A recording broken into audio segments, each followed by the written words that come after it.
स्वातंत्र्य दिनाच्या पार्श्वभूमीवर आज वरळीमध्ये भाजपकडून तिरंगा रॅली काढण्यात आलेली आहे। आज मुंबईमधील वरळी प्रोमेड या ठिकाणी भव्य तिरंगा रॅलीचं आयोजन करण्यात आले। मुख्यमंत्री देवेंद्र फडणवीस, रवींद्र चव्हाण, मुंबई भाजप अध्यक्ष अमित साटम आणि पक्षाचे सगळे वरिष्ठ पदाधिकारी कार्यकर्ते यामध्ये सहभागी होत आहेत। थेट आपण जाऊयात आमचे प्रतिनिधी गिरीश गायकवाड यांच्याकडे। गिरीश,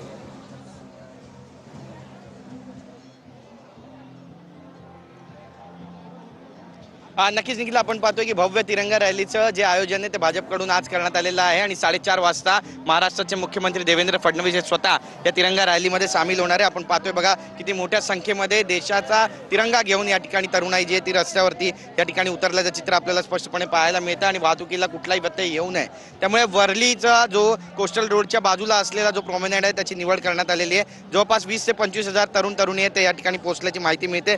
रॅलीत हजारो युवक युवती हातात तिरंगा घेऊन या रॅलीमध्ये सहभागी होणार आहे आणि राज्याचे नेते देवेंद्र फडणवीस यांच्या नेतृत्वाखाली ही रॅली काढण्यात येणार आहे। अवघ्या काही वेळामध्ये ते या ठिकाणी पोहोचतात। एका ऑर्केस्ट्राचं देखील आध्यात्मिक ऑर्केस्ट्राचं या ठिकाणी आयोजन करण्यात आलेलं आहे ज्यामध्ये मोठ्या संख्येनं तरुणाईनं भाग घेतलेला आहे। भाजपच्या वतीनं आपण पाहतोय की 9 ऑगस्ट ते 17 ऑगस्टच्या दरम्यान देशव्यापी तिरंगा अभियान हाती घेण्यात आलेलं आहे आणि याच अभियानाचा एक भाग म्हणून मुंबईमध्ये ही भव्य तिरंगा रॅली काढण्यात येते आणि आपण पाहतोय की यामध्ये बरेचसे नेते पदाधिकारी दाखल झालेले आहेत। भाजपचे प्रदेशाध्यक्ष रवींद्र चव्हाण हे अवघ्या 1 तासापूर्वी या ठिकाणी पोहोचलेले आहेत।